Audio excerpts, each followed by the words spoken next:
Good afternoon and welcome to today's Zoo to You. We are live with our Bactrian Camels, Zoe and Xander.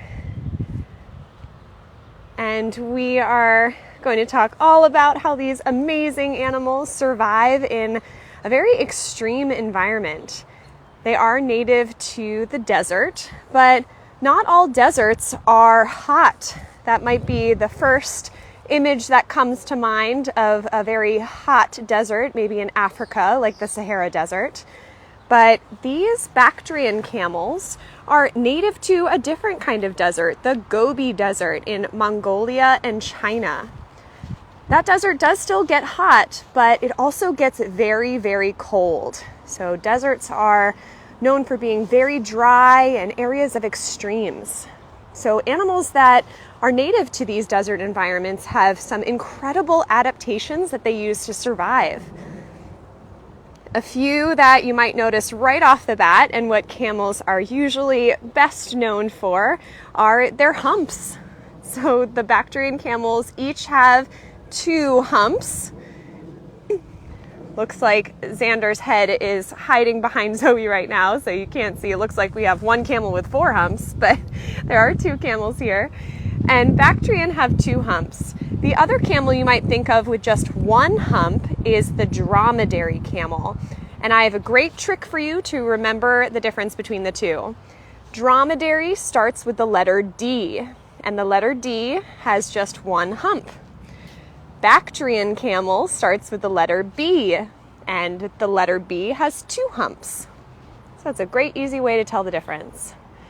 Those humps are storage for fat. So that is an essential nutrient that they need to survive because they might go a very long time without food or water.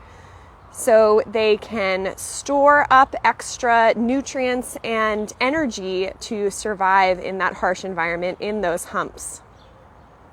They can, of course, as well also drink lots of water. They can drink lots of water in one sitting and then be able to survive for a long time without drinking additional water until they can find more in that desert. You might notice around this time of year as well that they look like they're having a bit of a bad hair day. That is completely normal. They are shedding their thick winter coat so that they can adapt to the warmer summertime. And it does come off in clumps, which is very normal for them. So they look a little raggedy this time of year, but come summer, all of that extra hair will have fallen off and they will look much better, like they just came out of the beauty parlor. I did have a question here about how old they were. So we have a male and a female. The male is Xander, or Alexander Camilton. And he just celebrated his 6th birthday on May 9th. So happy birthday to Alexander Camilton, or Xander as we call him. And Zoe, the female, is 7 years old. These are a bit of a younger pair. Their median life expectancy is about 18 years. So we do hope that they will be a breeding pair, but Xander is still a little bit young. So it might be a little while before we see them have any offspring. But we do hope that they did come together from the species survival plan as a breeding recommendation. So that comes as a recommendation from the Association of Zoos and Aquariums that works very hard to make sure that all of the animals we have in accredited zoos are healthy and have a healthy population. And that when a male and a female are brought together for breeding, that they are the best pair genetically so that they can have the most healthy offspring. If anyone watching does have any questions, feel free to throw them in the chat and I'll try and answer. I had 2 other questions about if they're friendly and are they trainable. And yes, so the animal care staff work very closely with our camels, and a training is a very important part of their daily care. They participate in many different training behaviors so that they can participate in their own care. For example, the animal care staff might ask the camels to walk onto a scale. So they do use positive reinforcement, which involves food rewards. A lot of times that includes like alfalfa cubes is one of their favorite rewards for training.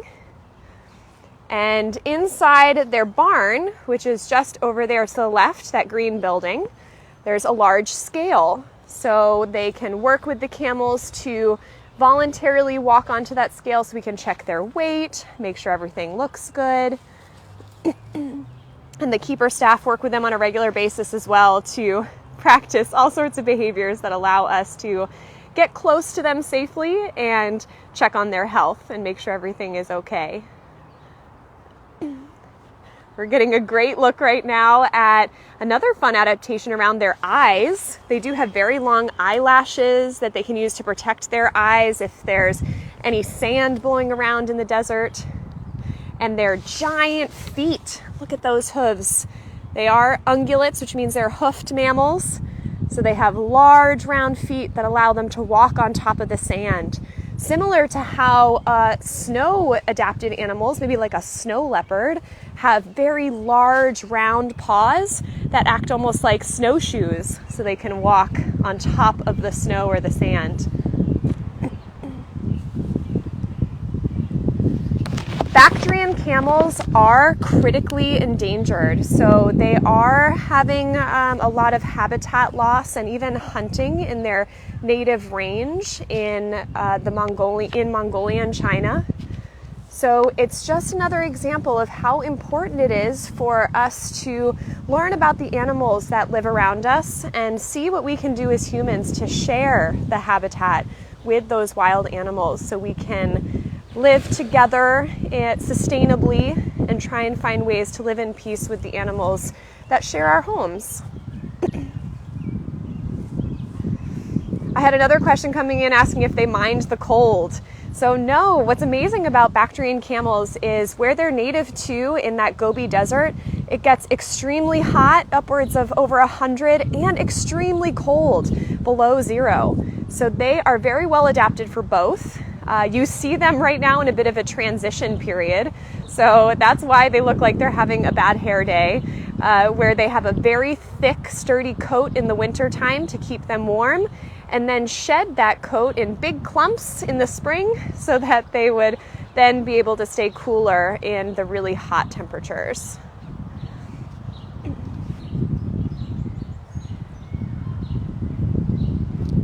Now, if you are able to come visit us here at Franklin Park Zoo, I encourage you to stop by and visit with Xander and Zoe. We are back to, kind of behind where the lion and tiger habitat is. So definitely be sure to stop by, and especially if you're stopping by sometime soon, wish Xander a belated happy birthday.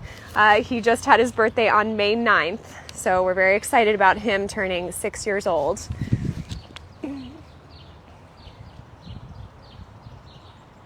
Well, thank you so much, everyone, for watching. I hope you get to come meet our Bactrian camels soon. And if you can't make it here in person, don't worry. We will continue to bring the zoo to you here live on Facebook.